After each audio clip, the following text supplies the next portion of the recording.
Live from Citizen TV, this is The Explainer with Yvonne Okwara.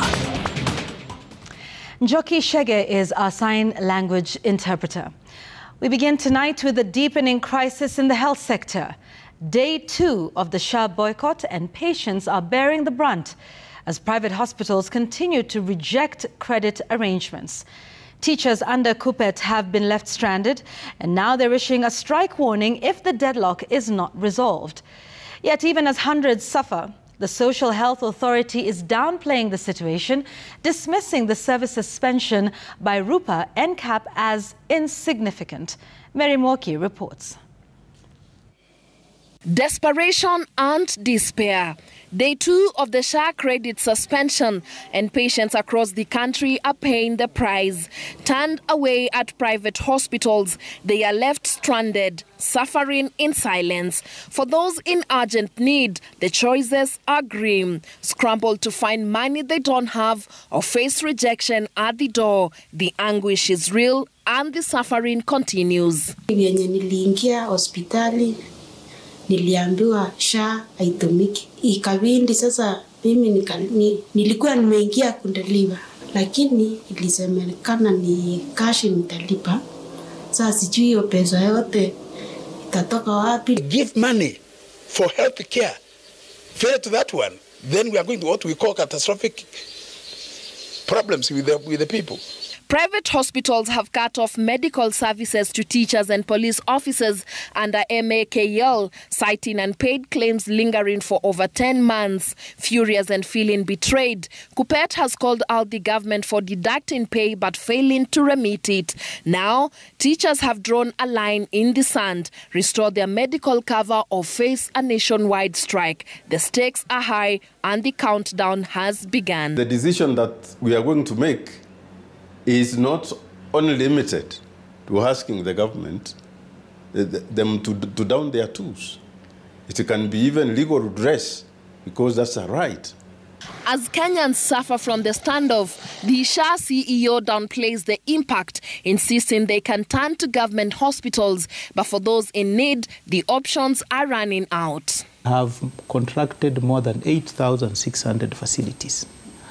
The facilities membership under RUFA is just about 300.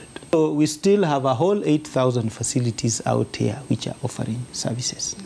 If there is any member who is being turned away because of one reason or the other, then, like I said, we will invoke the whatever clauses that are in our contracts with them. What the SHA CEO is saying is unacceptable, because teachers lost their medical allowance so that they can get quality services. There are no quality services in public hospitals, so teachers cannot go to public hospitals. Teachers will go to hospitals that befit their status. High hopes quickly faded as Monday's meeting between service providers and health ministry officials ended in deadlock. Sources revealed to Citizen TV that the government delivered a blunt message. There's no money to pay the debts. They pleaded for a year to raise the funds, but with patients already suffering, time is a luxury they don't have. Mary Morki, Citizen TV. A debt dispute between KPLC and the Nairobi County government has escalated into a standoff for the second day.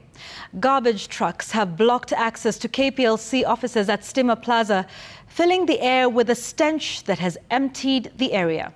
The showdown began when KPLC cut power to county offices over a 3 billion shilling debt. The county retaliated, claiming KPLC owes 4.8 billion shillings in way-leave fees. With tensions rising and NEMA threatening legal action over the waste, the deadlock continues. Willie Lusige reports. Normally, this bustling commercial hub around Stima Plaza in Parklands will be teeming with customers, cafes buzzing with chatter, and shops alive with activity. But today, an overwhelming stench hangs heavy in the air, driving people away. The cause, a standoff between Nairobi County Government and KPLC, now dragging into its second day. As tension rise, business owners watch helplessly as livelihood are put on hold, the silence echoing their growing despair. For the second day in a row, garbage trucks and loaders from Nairobi County Government sit ominously parked here, overflowing with waste. But the message is clear: these vehicles aren't just dumping trash, they are drawing battle lines. Stench, first of all, is unbearable. When you are inside the restaurant, it is just too much. Both gates have been blocked, so nobody can access. Like we haven't operated since yesterday. Today it is still closed. Kuna client wetu mmoja gari yake ilichukuliwa na mpaka sasa hajaipata, na huyo ni mtu alikuwa amekuja kuchukua samaki. Business owners count losses and organizations with offices in the building are stranded as employees stay away, repelled by the stench. The Kenya Power Pension Fund, owners of Stima Plaza, voices concerns over the impact on other tenants, stressing that KPLC doesn't own the building. They argue it's unfair for the county government to block access, causing significant losses to innocent businesses. Kenya Power is just one of the tenants. And it's quite unfortunate that this matter that has got nothing to do with the building, has got nothing to do with the landlord. Tensions are at a breaking point. Frustrated and fed up Kenya Power employees issue an ultimatum: clear the waste or they be forced to act. And we are telling Sakaja and team, we are also now going to disconnect power in all your the offices, even your home. Sakaja, be prepared. Remove your trucks. We are giving you 24 hours. Failure to do that, please don't complain. We will take it upon ourselves, Kenya Power employees. The National Environmental Management Authority, NEMA, has stepped in with a firm ultimatum. They have ordered Nairobi County Government to clear the waste and restore the area or face legal action for weaponizing filth. Especially the removal of the vehicles should be immediate. If you don't do what we tell you to do, then what follows after that is prosecution. What we are seeing here is waste being used as a weapon. It is wrong. It is a high-stakes showdown. KPLC cut power to county government offices over 3 billion shillings in unpaid bills. The county hit back, blocking Stima Plaza with garbage trucks, demanding 4.8 billion shillings for lay leave. Two giants locked in a financial showdown, neither side barging. The city waits, caught in the crossfire. The same way they ask the rest of us to pay their bills, have a duty and responsibility to pay to the Nairobi City County Government for the services we offer them. The pungent smell emanating from the west behind me is touching the deepest point of my veins in my nostril. Now, the tussle between the county government of Nairobi and Kenya Power has now escalated and affecting hundreds of residents living nearby Stima Plaza. NEMA warning that the county faces a risk of being prosecuted for weaponizing waste. Willie Lusigia, Citizen TV, Stima Plaza, Nairobi. The Independent Electoral and Boundaries Commission, IEBC, now says it will need 61 billion shillings to conduct the 2027 general election. This being an increase of 16 billion from the cost of the election in 2022, as IEBC blames voter trust deficit due to the high cost of the elections. Speaking when he appeared before the National Assembly's Justice and Legal Affairs Committee today, IEBC Deputy CEO Obadiah Keitany also disclosed that the Commission plans to register close to 6 million new voters in the next 2 years. Emmanuel Tor reports. At a total cost of 44.6 billion shillings, the 2022 general election was the most expensive yet in Kenya and one of the most expensive ones globally.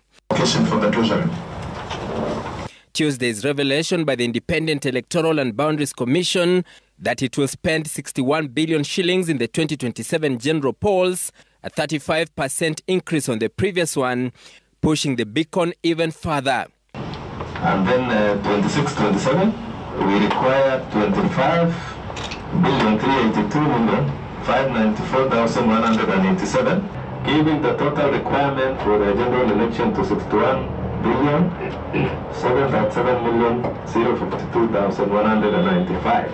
Among the expenses the electoral agency wants to foot in its consideration of the budget policy statement estimates for the next financial year includes the registration of an additional 5.7 million new voters in the next 2 years, taking the voter register tally to 28 million by 2027. IEBC also projects an additional 9,169 polling stations, raising the number to 55,393 in the country. 32,000 KIMS kits are obsolete. But yet when we ask you the basis of that determination, you say you want funding to do a report. To give what are you taking us around? Sure.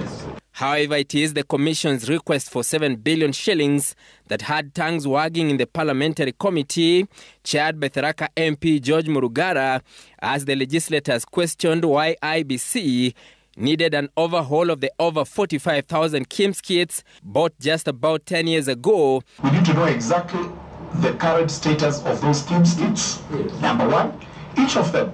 Number two, whether you need to buy new ones or you need to configure these old ones. Why are you replacing all of them? Because these are electronic hardware. We would expect that some of them that are usable will be used. So any technology above 10 years is obsolete. So the 45,000 KIMS kits will be obsolete by come the general election. it is true, our elections are very expensive. Unless we have a conversation as a country, we manage our own trust issues, it will continue being very high. Questions arising as to the continuous voter registration, which has stagnated for the past 2 years. Ever since the last election, how many voters have we been able to register? Chairman, we have not registered any. One, it is because we don't have commissioners on board. IEBC will spend 400 million shillings to conduct the 14 pending by-elections in the country, which are expected as soon as the new IEBC commissioners are in place by June this year. This comes as the dash to register new players in the next contest gained momentum, with the Registrar of Political Parties revealing that 2 more parties had been onboarded, taking the total tally of all political parties in the country to 92. We Alliance Party, they are abbreviated as TWAP. Yeah, we then have another one called Citizen Congress Party, DCP. Other government agencies and departments which presented their requests include the Ethics and Anti-Corruption Commission, the Office of the Deputy President, Professor Kithure Kindiki, among others. The roadmap to the 2027 general polls is now getting clearer, even as the referee, the Independent Electoral and Boundaries Commission, makes a requisition of a staggering 60 billion shillings to ensure the next election is free, fair and credible. This also includes the registration of more voters to participate in the next polls. Emmanuel Toh, Citizen TV, Parliament Buildings, Nairobi. President William Ruto has once again defended the newfound friendship with former Prime Minister Raila Odinga. The head of state says their unity is meant to unite the country, telling his critics to shun tribal politics. Speaking in Kwale County, the president also defended some of his unpopular initiatives, asking Kenyans to register for the Social Health Authority. And as Francis Mtalaki reports, the president has also put on notice land grabbers in the region. A day after meeting former Prime Minister Raila Odinga in Mombasa, where the two hinted at the formalization of broad-based arrangement, President Ruto, in his tour of the Coast region, defended the newfound friendship with Odinga, telling his critics to shun tribal politics. Kwa hivyo ndio unaona rais amesikanisha taifa nzima, hata aliyekuwa mpinzani wake mkuu Mheshimiwa Raila Odinga sasa ni rafiki yake, wanafanya kazi pamoja ya kuunganisha Wakenya, kwa sababu siasa ilikwisha, sasa ni mambo ya kujenga taifa letu la Kenya. Kuna watu wana manunguniko, wale Mheshimiwa Rais ni watu wenye wivu, na mwingine aliimba akasema mwenye wivu ajinyonge, lakini hawajinyongi siku hizi, wanakuja na fitina na umbea na kukodoa. Ndio sasa wameleta siasa ya ukabila, na Mheshimiwa Rais amesema tunakemea siasa ya ukabila. Ikemewe sikemewe. Hakuna tena siasa ya kubagua Wakenya wengine, siasa ya kuweka Wakenya wengine kando. Mimi nataka niwahakikishie watu wa Kwale ya kwamba hamutatengwa tena, hamutaachwa nyuma tena, hamutabaguliwa tena, kwa sababu tunataka tuhakikishe ya kwamba tunatembea pamoja. Speaking in Kwale County while commissioning development projects in Lunga Lunga, Matuga and Msambweni constituencies, President Ruto sought to justify his administration's unpopular programs, asking Kenyans to register for the Social Health Authority. Health CS Deborah Barasa maintains SHA is working despite the hiccups witnessed and private hospitals suspending services countrywide. Madirekta wa Msambweni na mahospitali mengine nikauliza SHA inafanya kazi, wakasema inafanya, na hospitali yao pia inalipwa. Tumeungana kuhakikisha ya kwamba matibabu yanaanza kijijini. Muuguzi wa kwanza pale kijijini ni CHP. President Ruto has put on notice land grabbers in the region, saying the government is set to settle all squatters and address the ever-elusive land question in the coast region. Hatuwezi kukubali watu wafamie mashamba ya watu wengine. Hakuna mtu anaruhusiwa ati kwenda kuvamia shamba ya mtu ati kwa ndio serikali iweze kumlipia hiyo ardhi. On Wednesday, President Ruto is expected to tour Kilifi County. Francis Mtulaki, Citizen TV, Kwale County. And opposition leader Raila Odinga is keeping the nation guessing, promising to reveal his next political move next week. Raila kicked off a series of strategic consultations in Kisumu, holding closed-door meetings with the Luo Council of Elders and local youth leaders. He plans to continue these engagements across the country before making his big announcement. All eyes are on him as the political landscape braces for his next move. Here's Ben Kirui with that report. Fresh from Addis Ababa, where he lost his bid for the AUC chairmanship, former Prime Minister Raila Odinga has embarked on a series of high-level consultations to shape his next political move. Hinting at a major announcement in the coming week, Odinga urged Kenyans to stay tuned as he engages several groups in different parts of the country for direction. Before I make any comprehensive statement, I was going to consult widely. I'm not just going to be confined to Nyanza or this part of Nyanza. I will be talking to leadership from Kisii, from Western, from the coast, from the Rift Valley, from the Eastern, from Northeastern, from Central, all over the country. Addressing his supporters, Odinga called for an end to the focus on his failed AUC campaign, instead urging them to look ahead and embrace the future. That chapter is now behind us. Now we're moving forward. I'd said that there was going to be life after Addis Ababa, and that's why I'm back here. I said yesterday that East and West, home is best. During his visit to his political stronghold of Kisumu, Odinga held a closed-door meeting with elders from the Luo Council, drawing representatives from Kisumu, Migori, Homa Bay, and Siaya counties. Later in the afternoon, he engaged in another private session at City Hall, meeting with youth leaders from across the county for nearly 2 hours.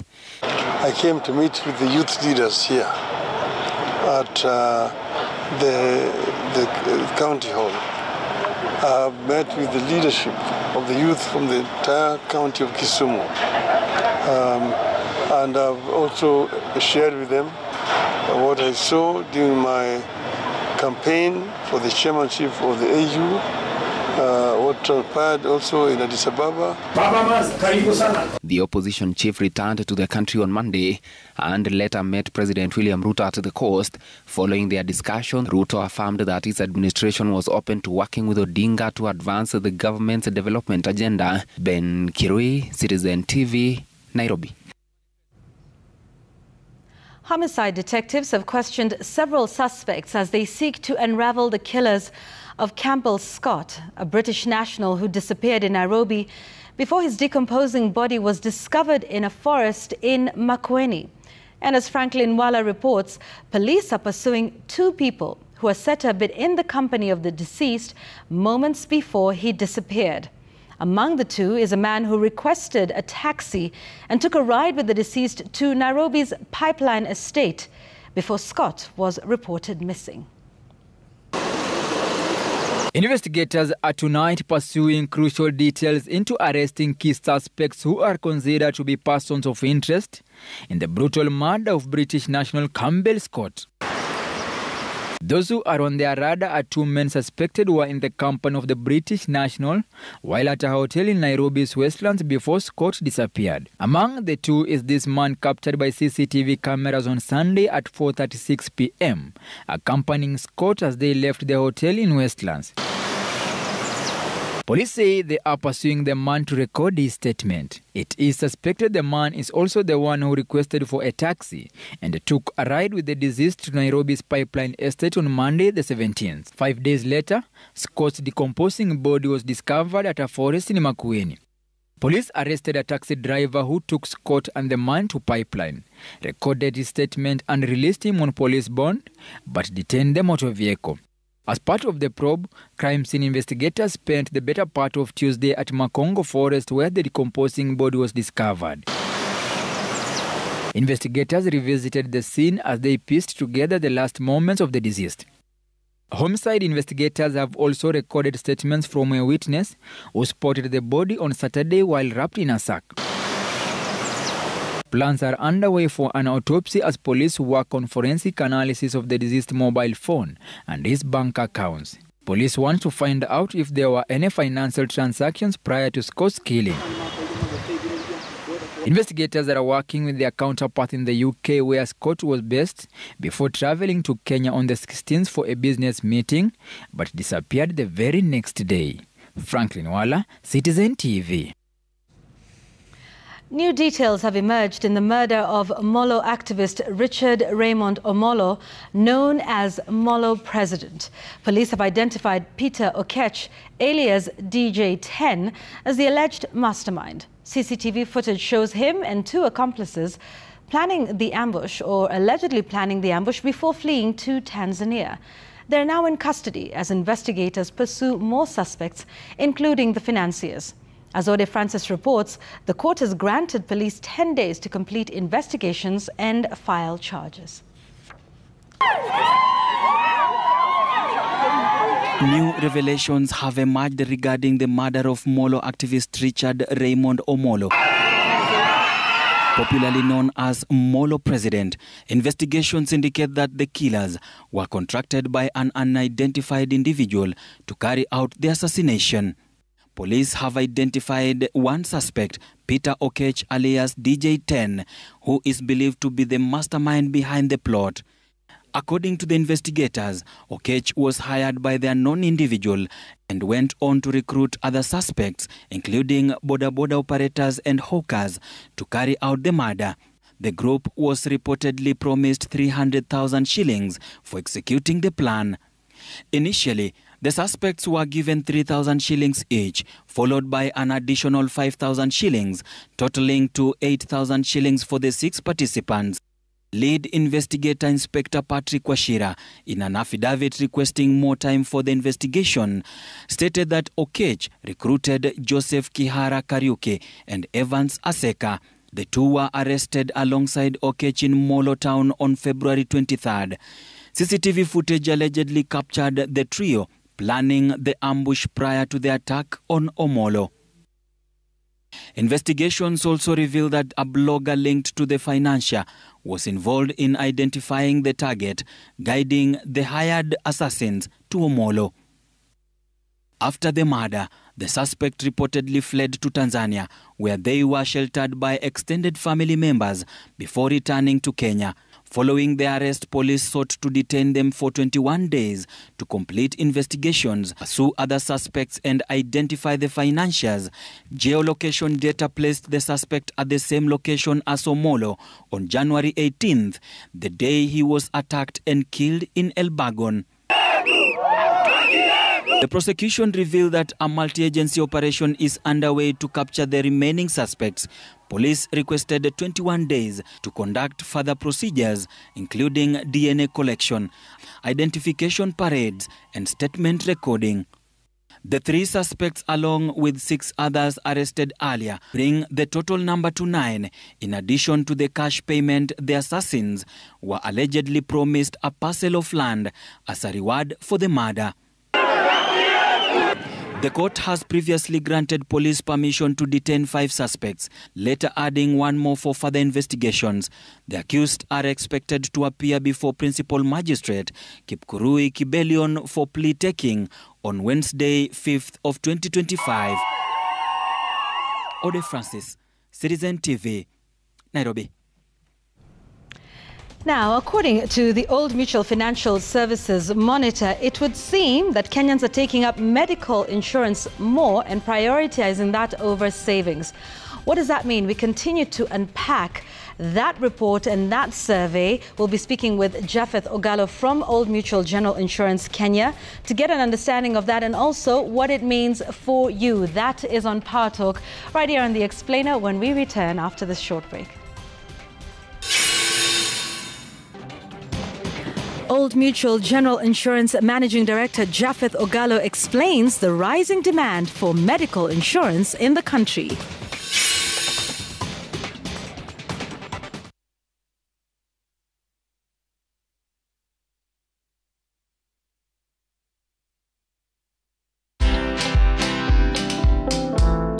What is your elevator pitch so that you can speak about the value you're going to bring to that board in a minute, in a second before they move on, so that they remember you.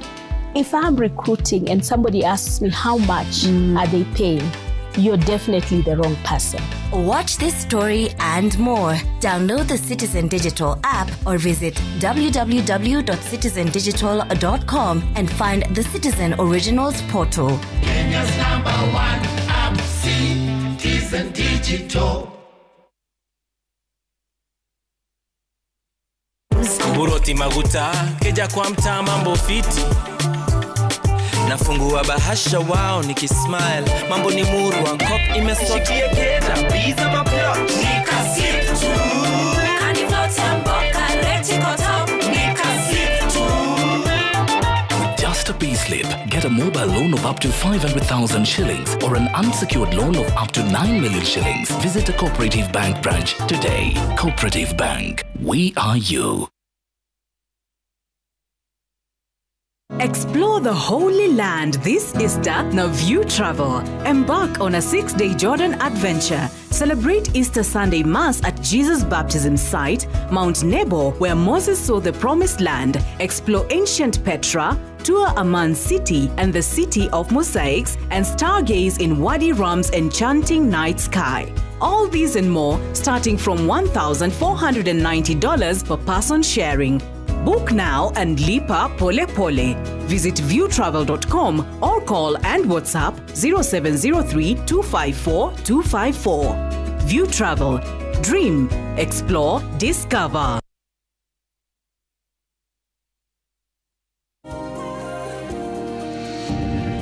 When I have back pain, I reach for 2 tablets of Panadol Extra.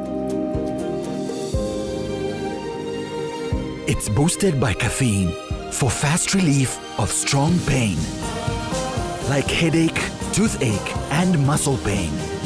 And I am finally released from pain and ready to be there for those who need me. Try Panadol Extra for fast and effective relief from strong pain. Rototanks.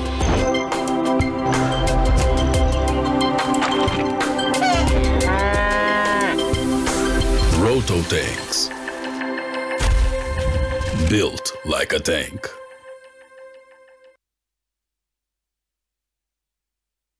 Radio Citizen presents the Rumba and Country Extravaganza live at FK Resort and Spa, Nyeri, on Saturday, March 1st, 2025 from 2 p.m. till late.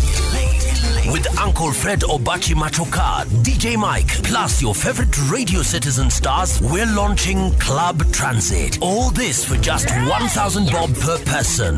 Don't miss out. Get your tickets on M-Tickets now.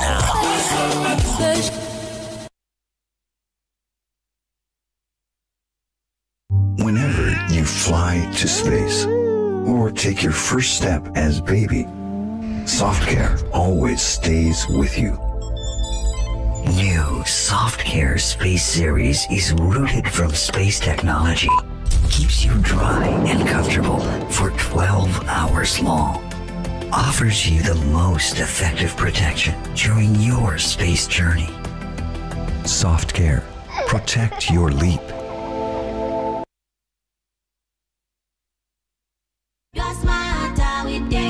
Introducing the Smarter Bundle. Bundle imetosha. 30 GB monthly data, yani 1 GB daily. 400 minutes talk time to any network and free Airtel to Airtel. 100% rudishiwa on Airtel money transactions, bank to wallet, pay bills, and agent withdrawals. Subscribe to the Smarter Bundle today. Dial *544# or visit My Airtel app. Airtel Smarter Bundle. Browse, chat, call Airtel Money. Airtel, a reason to imagine.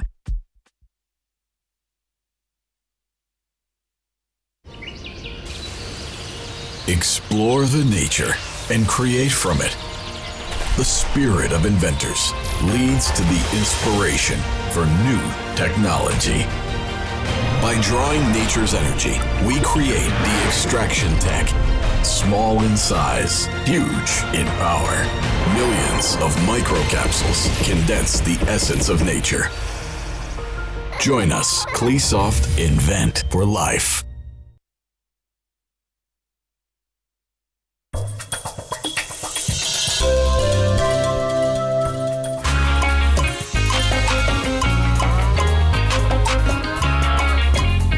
I ever lost you. Go crazy.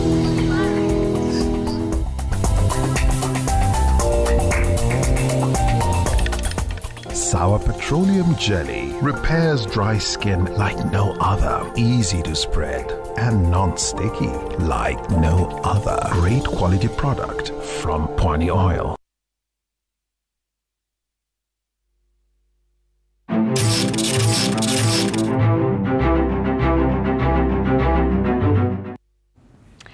On this week's edition of Power Talk, we continue to unpack the Old Mutual Financial Services Monitor that is seeking to understand Kenyans' financial behavior. Today, we're taking a closer look at the insurance sector and how Kenyans perceive insurance and how they're prioritizing it in their lives. And to discuss this with me on this week's edition of Power Talk is Japheth Ogallo, who's the Managing Director of Old Mutual General Insurance Kenya. Japheth, thank you so much for being on Power Talk with us. Thank you, Yvonne, for having me, and good evening, viewers. Great. Let's start by just hearing your, highlights and reflections on the Old Mutual Financial Services Monitor. What stood out for you? So the study highlighted many things, but I would just call out a couple of them that stood out. One is that there's increased savings. Many Kenyans are savings. If you look at what the study said last year, that is 2023, and what we saw this year, 2024, that many Kenyans have increased their saving habits. So in a percentage-wise, we're moving from 26% to 36%. The other standout was that many Kenyans are now seeking health insurance protection. So the number of respondents who are interviewed and confirmed having health insurance increased from 46% to 56%. The other key highlight, Yvonne, was the preference for home ownership, so to rental. So many Kenyans working towards owning homes. And the last one standout was also that Kenyans are moving their children from changing schools from where they were before to a less or more affordable schools. Okay, so let's unpack each of those because they're all very interesting findings. Let's start with the role of insurance in the current Kenyan economy. What's your understanding of that from the results? So insurance has a big role to play, first of all, in removing uncertainties and helping the Kenyan population to protect what they love. So if it's property or business, Insurance plays the significant role of providing protection. If it is enabling savings, and investment, insurance provides vehicles for investment and savings so that Kenyans are able to save for now and even for their retirement. The other role for insurance, of course, the health insurance that I spoke to. So we've seen increased uptake for health protection, and that provision by insurance of health enables now Kenyans and the general population to have that uncertainty removed. And that is how, insurance should be looked at, to providing that safety net and removing the uncertainty and providing the protection of assets and lives. And that's an interesting, finding, considering we've been talking about low insurance uptake generally in the country, year on year, but particularly also within medical insurance. I know you said it offers, protection. So it's interesting now that there's increased uptake of medical insurance in the country, isn't it? Yes, the study showed that if you compare last year to this year, last year this time, 46% of respondents said they had some form of health insurance. That has an increased double digit to 56%. And that speaks to the appreciation of the role of health insurance in the country, and it enables and provide freedom for people to pursue their other activities. At Old Mutual, we position wellness because we are a wellness company. So we look at health insurance from 3 pillars of wellness. That is physical wellness, we look at mental wellness, and we look at financial wellness. And all those 3 pillars of wellness exist. So you can't be physically well you are not financially well and mentally well. So we provide and focus on those 3 pillars of wellness at Old Mutual. All right, and you said something interesting, at the start of this, Kenyans moving their children to more affordable schools, prioritizing home ownership over renting. So how do you then, as Old Mutual, seek to fill this gap to enable Kenyans to fulfill these dreams that, the survey now says they have? Home ownership, as well as increased savings. And it looks like they're making trade-offs, right? So taking their children to schools that are more affordable, hopefully perhaps towards enabling them own a home in the future as opposed to renting. What can your organization do to help fill this gap?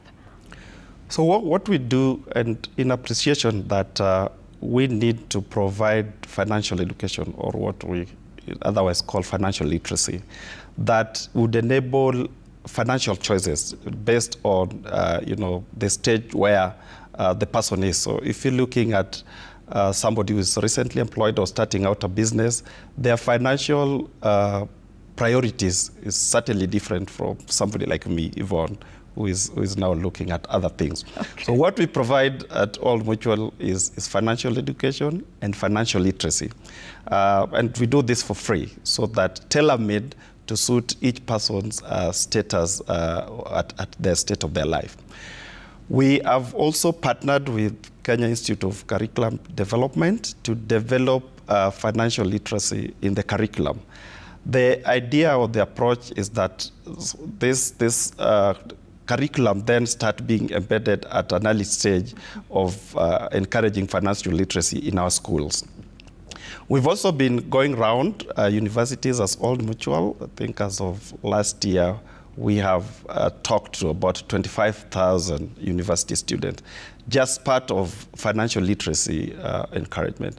So as an organization, as a financial, an IFS provider, integrated financial service provider, we take financial literacy as key to enabling Kenyans in making financial choices and decisions. So if it is about savings, at what level are you to start saving? And how do you save and how much?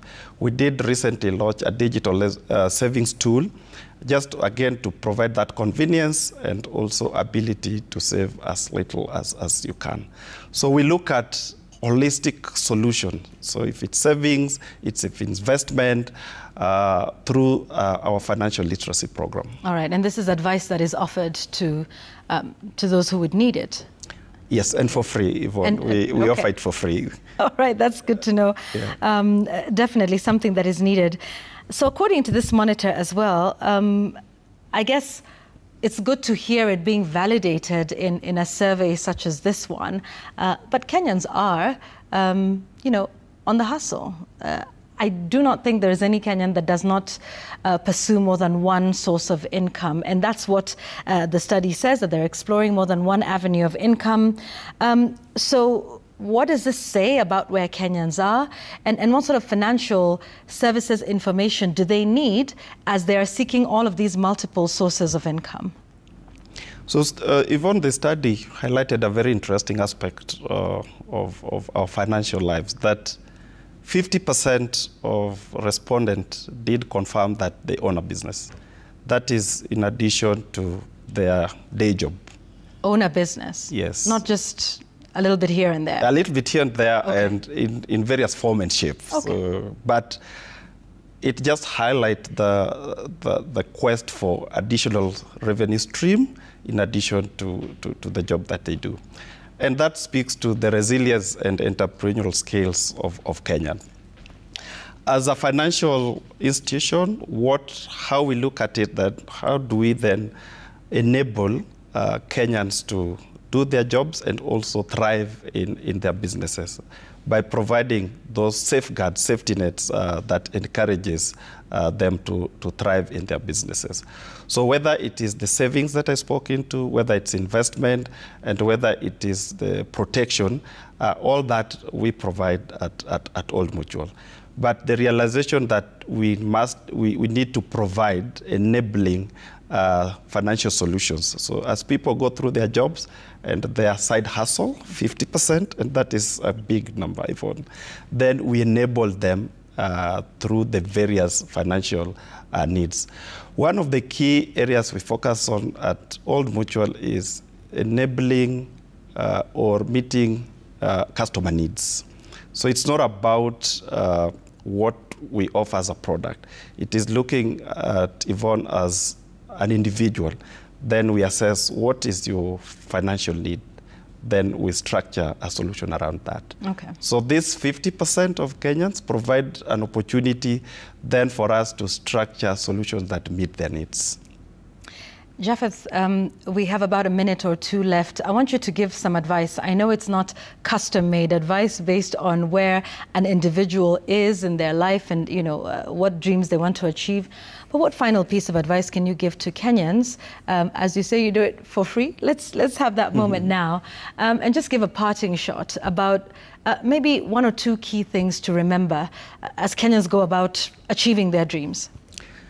So my key parting shot, Yvonne, is that we have looked at insurance as another expense that we should spend when really necessary. But insurance should be looked at providing safety nets and remove uncertainties. So whether it's in your business and whether it is in your life in terms of life goals, financial goals, and that we try to achieve it through the financial education that we make. So my advice to Kenyans is that we start looking at insurance as providing a safety net and not necessarily as an expense that you have to spend when it's really necessary. Yeah, all right. Some good advice there. Thank you so much for being with us on Power Talk this week. Japheth Ogallo, who's the Managing Director of Old Mutual General Insurance Kenya. Insurance, he says, is not an expense. It is an important part of your life and your financial goals to provide you with the safety nets that you need. That's Power Talk this week.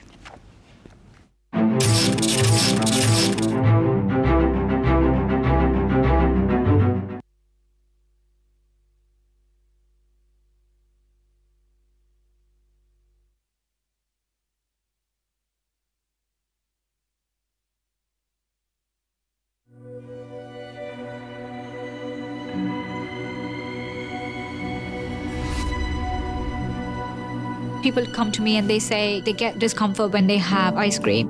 Can you imagine that? Avoiding having cold ice cream. Sensodyne gives you long-lasting protections against sensitivity. and people come in and they're like, oh, it works. I can have ice cream and I'm not in any discomfort. I recommend Sensodyne because it works. It's brilliant.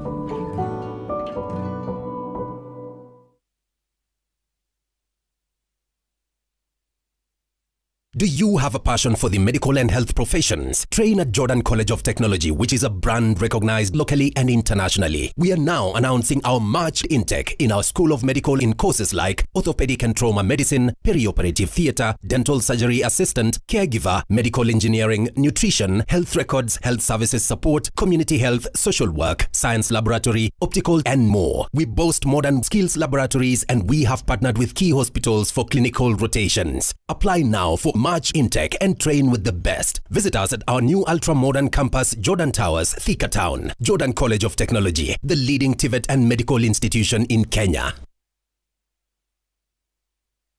Ramadhani ndio hii. Ni msimu ambao thawabu zake ni nyingi. Na kumfuturisha mtu una ajiri yake. Usipitwe na hii fursa adhimu ya kuweza kuwafuturisha Waislamu wasiojiweza. Join us for our 2025 food pack campaign as we aspire to feed 5,000 families.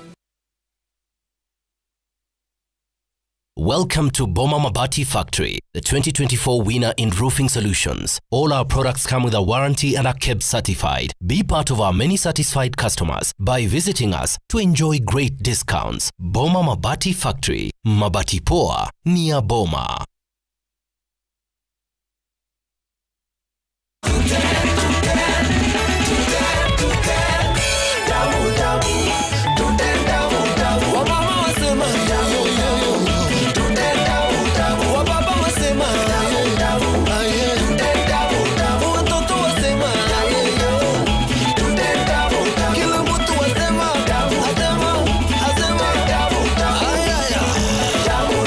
Utamu wa ugali, chapati, mahamri unapatikana ndani ya Tuten.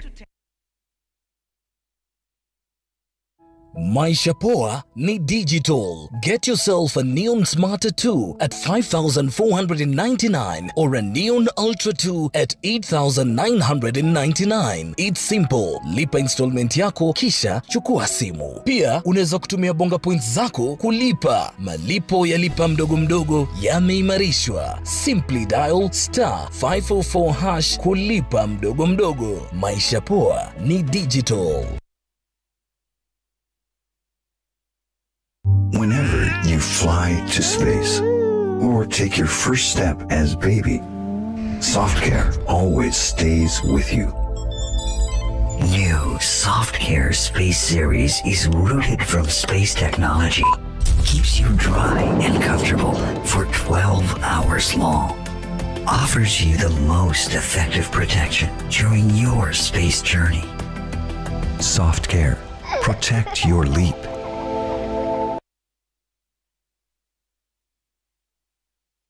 Ruiru Mabati Factory offers the best quality mabati at the most affordable prices. With over 10 years experience, our products have 15 years warranty and are kept certified. We manufacture box profile, Europe tile, Jenga tile, corrugated S profile among others in a wide variety of colors. Enjoy our free delivery in just 72 hours. To order, call us on 0111050700. Stubborn stains, Classic Detergent Powder inakuja na suluhisho rahisi. Inatoa uchafu kwa urahisi, gentle kwa mikono na unaipata kwa bei nafuu. Usiwachwe nyuma. Choose Classic. Ng'ara na Classic. With over 70. Welcome back. Thank you for staying with us. This is The Explainer. Healthcare workers under the Universal Health Coverage Program in Nakuru, Meru, Laikipia and Nyandarua counties continue their strike for the third week, demanding permanent contracts from the national government. The strike has crippled critical hospital services across various counties. In Baringo County, 160 clinical officers are pushing the county government to promote them and hire more clinical officers to address staff shortages. Medical services at the county's main hospital in Kabarnet have been paralyzed, with staff in 148 health centers in the region downing their tools.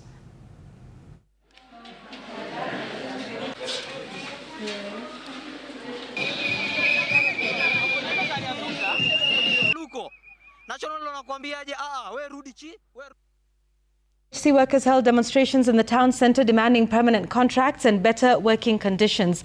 Now, similar protests were also witnessed in Nakuru, where nurses from Nakuru, Laikipia and Nyandarua marched from the Nakuru Referral Hospital to the County Assembly and later to the Governor's office.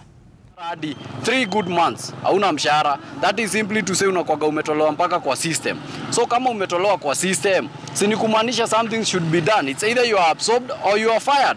Ya ukiwa unatarajia kuna mshahara lakini hakuna. Ni hadi tukaa tujue hakuna ama watupie kitu yetu, mtu anjipange. Sasa huwezi ukasoma, huwezi ukaendeleza masomo yako, watoto wako hawezi wakasoma. Tumekuwa tukiongea na wao kwamba tunahitaji kuongezea wafanyikazi na baada ya kufanya hayo yote hawajaweza kuajiri. Tulikuwa due for promotion kufikia mwezi wa 10 mwaka uliopita, na hadi sasa hatujaweza kupata hiyo promotion. Chaos erupted at the Technical University of Kenya as students took to the streets to protest the indefinite closure of the institution. The situation quickly escalated into violent clashes between students and police, with officers forced to fire tear gas to disperse the students who had blocked Haile Selassie Avenue. The students are demanding the immediate resumption of classes, which were disrupted for the last 3 weeks. The students are appealing to the university's management and the striking UASU and KUSU unions to expedite negotiations to end the stalemate.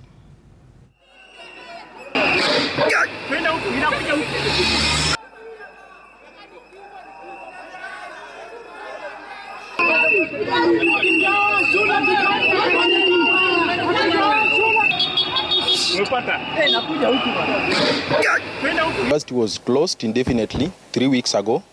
We started our semester last year in September. Up to now, semester is still going on.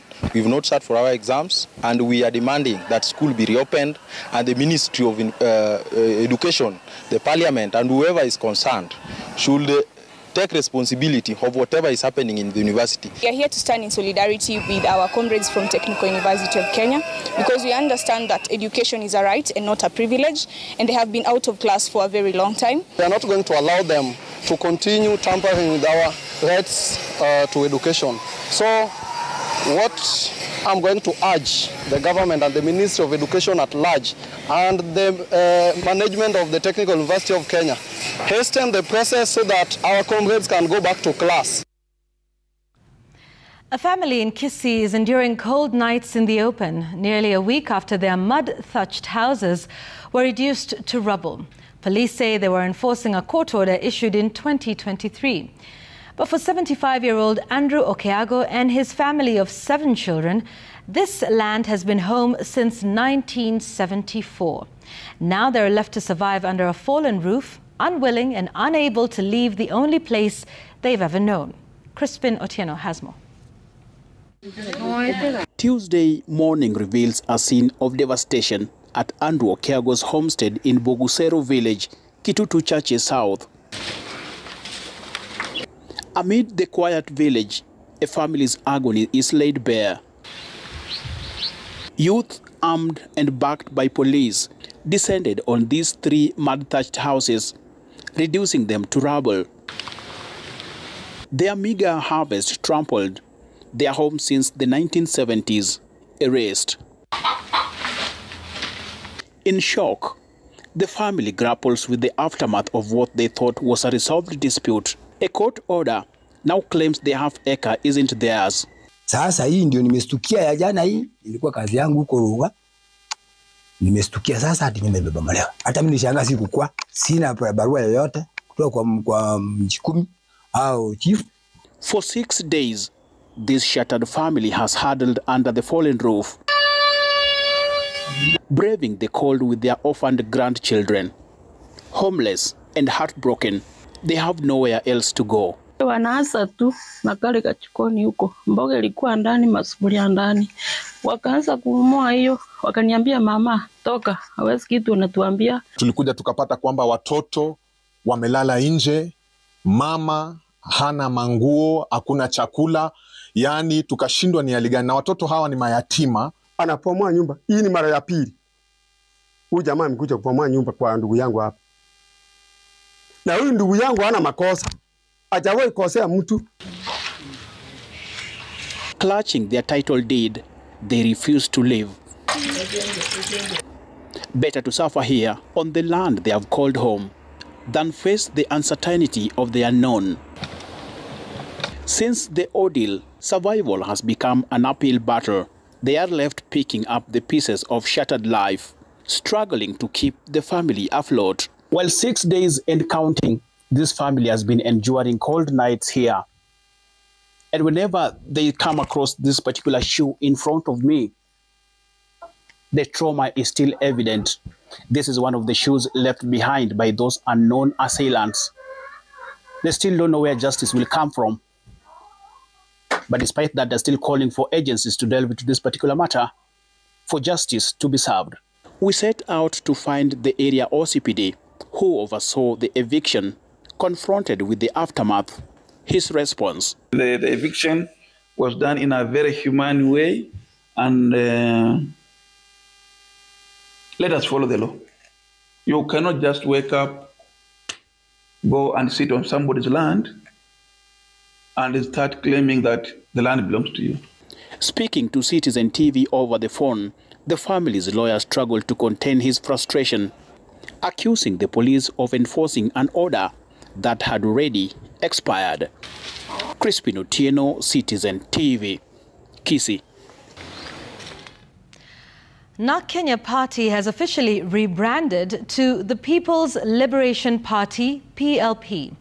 Party leader Martha Karua says the party seeks to champion a progressive, people-centered agenda that prioritizes unity, transparency and accountability, and to draw in Gen Z. Speaking ahead of Thursday's formal launch of the party, Karua explained the transition from NARC Kenya to PLP, stating that the party was formed almost 20 years ago, making it largely unknown by the younger generations. Karua criticized the Kenya Kwanza administration for charging for national identity cards, saying most youth lacked money and that the move will cost them the opportunity to determine the path the country takes, as well as access to other critical services. The purpose of the brand reveal is for people to know that we now are going by a new name, People's Liberation Party, to know our colors, which are purple, lilac, and white. We still remain the flower party. From the green, from the red rose, we are going to the purple rose. So we remain a flower party. Flower symbolizes love, friendship, peace. So we remain a flower party. And our slogan is Unite, Liberate. Let's take another break here on the program tonight. We're back with the day's business and sports.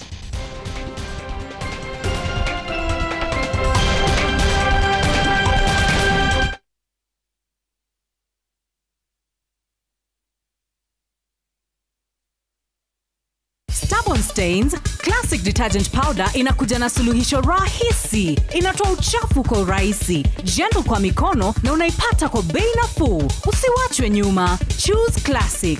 Ng'ara na Classic.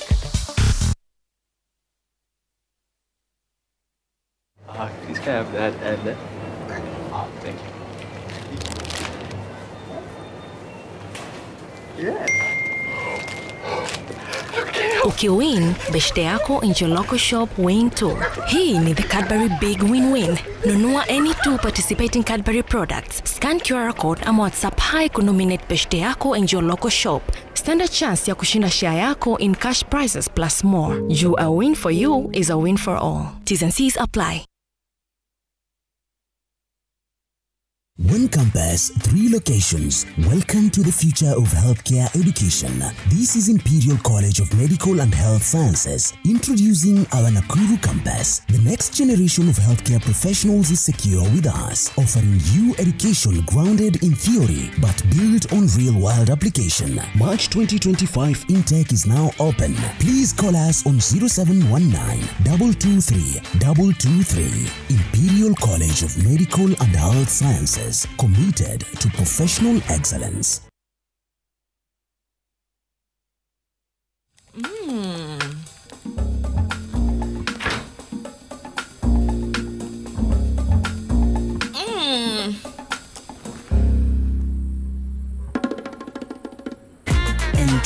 indulge in the moment.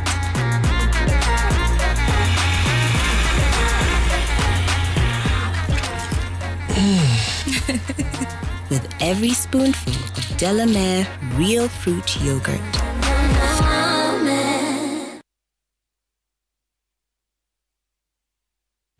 Najua nyama hiyo inaonekana laini, lakini pengine si hivyo wakati unakiungulia. Unakumbuka kilichofanyika wakati uliopita? Unajijaribu mwenyewe.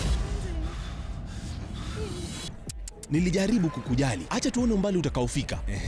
Unaona sasa kiungulia kinakupelekaje? Ona sasa, kinakuchoma. Usiugue katika hali yoyote. Ino inafanya kazi haraka kuondoa dalili 6 za kiungulia. You do know you said all of that out loud, right? Maumivu yakizidi, pata ushauri wa daktari.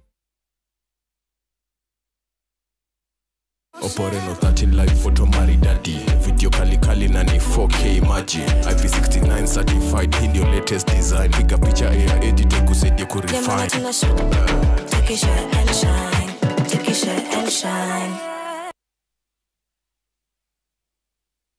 Inua Jamii is now closer, faster and easier. For all beneficiaries, Inua Jamii payments are now accessible via mobile money, ensuring quicker and more convenient transactions. It's easy. All beneficiaries need an active M-Pesa number. Just simply register today at any Safaricom shop or M-Pesa agent for only 100 shillings. Inua Jamii is a government cash transfer program supporting registered and eligible persons 70+, households with orphans and vulnerable children, and persons with severe disabilities, helping them lead a dignified life. When it comes to roofing, quality is key. At Kidani Mabati, we offer the best, strong, durable, and built to last. Choose Kidani Prime for style, corrugated for a classic touch, Kidani Tile for elegance, or Box Profile for strength. Pay and pick in just 24 hours within Nairobi. Plus, enjoy free delivery straight to your site. Call us on 0709 118 300. Kidani Mabati, boresha mjengo na Kidani Mabati.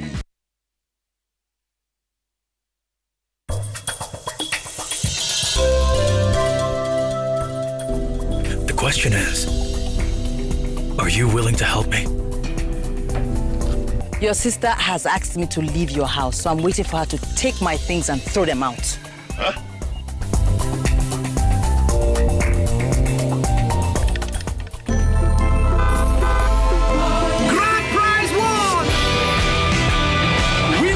The WRC Safari Rally 2025. Revisha and feel the roar.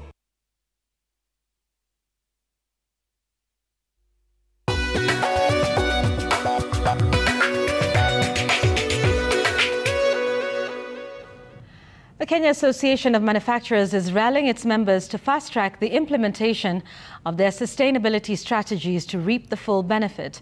CEO Tobias Alando also says manufacturers targeting the export market could see a 30 to 50% jump in their exports to their European markets by incorporating sustainable business practices. Jimmy Mbogo has more. For B2B.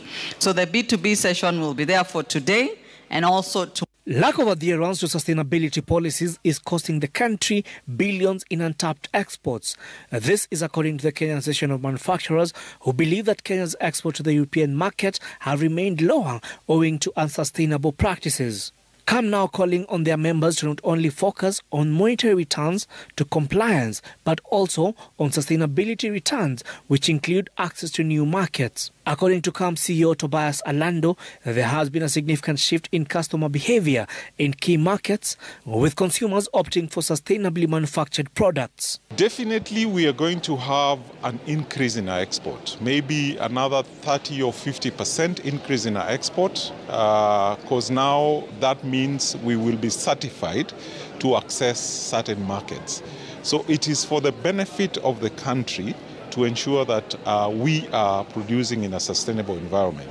Other sector players say transitioning to a circular economy is an opportunity to position businesses for long-term success while safeguarding the environment. By complying with Extended Producer Responsibility (EPR) regulation, manufacturers will also be playing a critical role in creation of new opportunities for those in recycling businesses. From a jobs perspective, we know for sure you can be able to do about 250,000 jobs by 2035.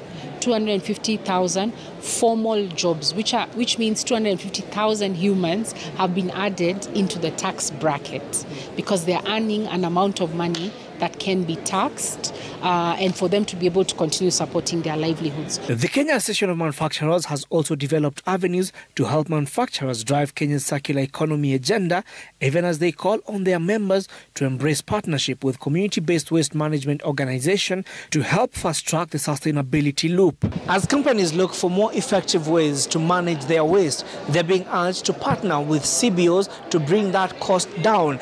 At the same time, financial institutions are being called upon to come up with products that cater to the financial needs of CBOs. Jimmy Mbogo, Citizen TV, Nairobi.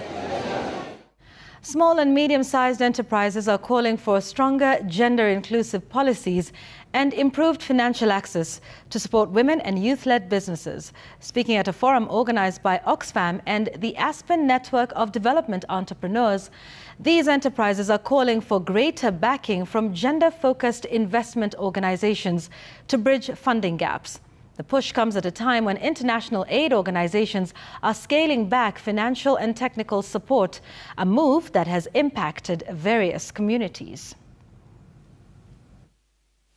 Globally, unpaid and domestic work contributes to 10% of the global GDP, and it is also the fifth biggest sector globally. So it means that we need to invest, we need to be more intentional in terms of addressing issues that is limiting women from being within their full potential. And we are working to bridge this gap through our members who provide educational, financial capacity building support for these businesses. We stand on the belief that if we are able to support small and growing businesses, we'll be able to create jobs, be able to contribute to economic development and thereby eliminating poverty or reducing it as much as we can. With the changes that we've seen in international development aid, it is a time that we start figuring out how do we mobilize local capital that is able to impact our local ecosystems. And if we are to achieve key developmental issues around the SDGs, the Africa Vision 2060, and among other things that we are supposed to do, we really have to see how then do we bring women and the issues of gender into the discussion. So we are looking at how then do we improve the access of finances for women, issues of accessing the market, as well as just integrating any component around gender to also bring Kenya into a competitive level within the market, both in East Africa as well as across the region that we're operating in. Energy Cabinet Secretary Opiyo Wandayi now says that while the government will not slow down in the adoption of public-private partnerships to implement projects in the energy sector, it intends to be more forthcoming with details regarding these dealings. This comes just days after the Kenya transmission company KETRACO revealed that it is in the final stages of negotiating a new partnership for the construction of 2 new transmission lines with Pan-African infrastructure investor Africa 50.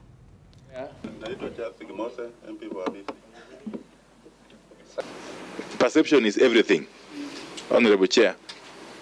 And this has made us to think on our strategy of implementing these PPP projects. The public out there would want to be involved at every stage, or to be informed, if I may use that term. And therefore, what we have decided to do is to be more accommodative of the public views and sentiments by proactively going out and explaining what we are doing. In the wake of the collapse of the Adani PPP project, we have chosen to be more transparent ab initio.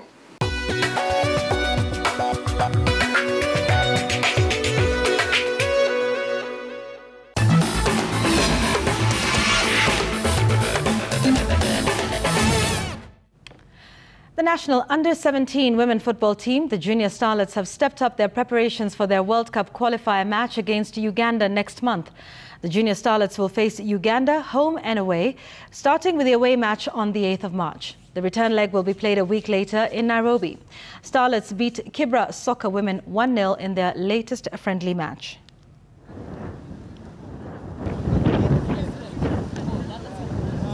Inafaa tujipush more cause tuko na target, tulikuwa last World Cup, pia inabidi tena tuko na target ya kurudi huko, so inamaanisha tunafaa kuwa extra hard. And away lazima turudi na 3 points, ikishindikana tunarudi na 1 point. Sisi venye tuko hivi tumejitayarisha, spirit yetu ni World Cup tu. Kenya junior tennis players were all eliminated from the Africa Junior Championships in Nairobi on the second day of action at the Nairobi club. Kenyans had a torrid time in both the singles and the doubles. Khalil Nathani lost 6-1, 6-1 to Razafindra Zaka of Madagascar.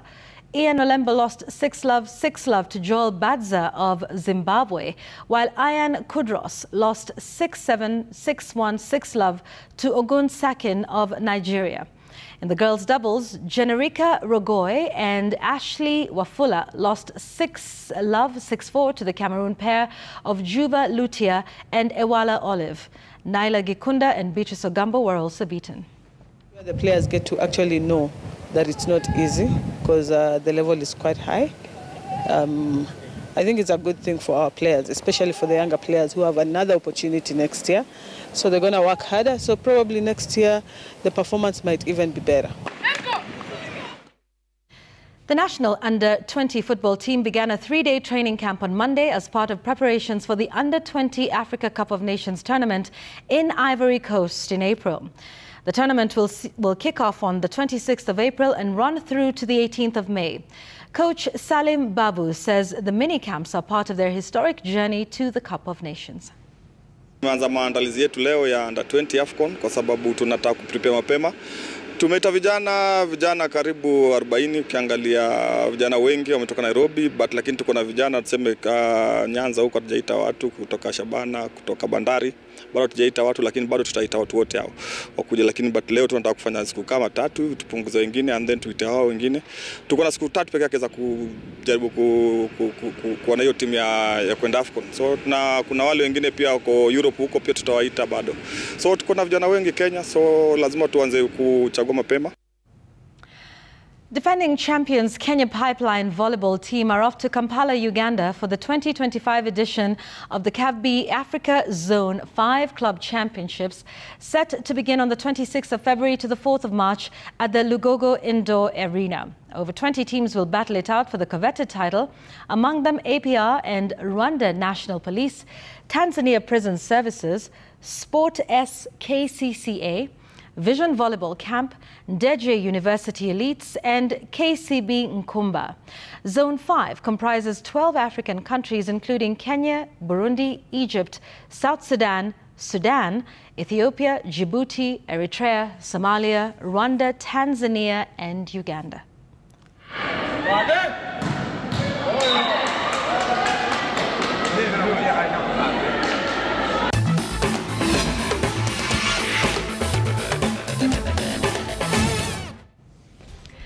That's all we have time for in The Explainer tonight. Thank you so much for watching. We appreciate your time. I'm Yvonne Aquara. Our sign language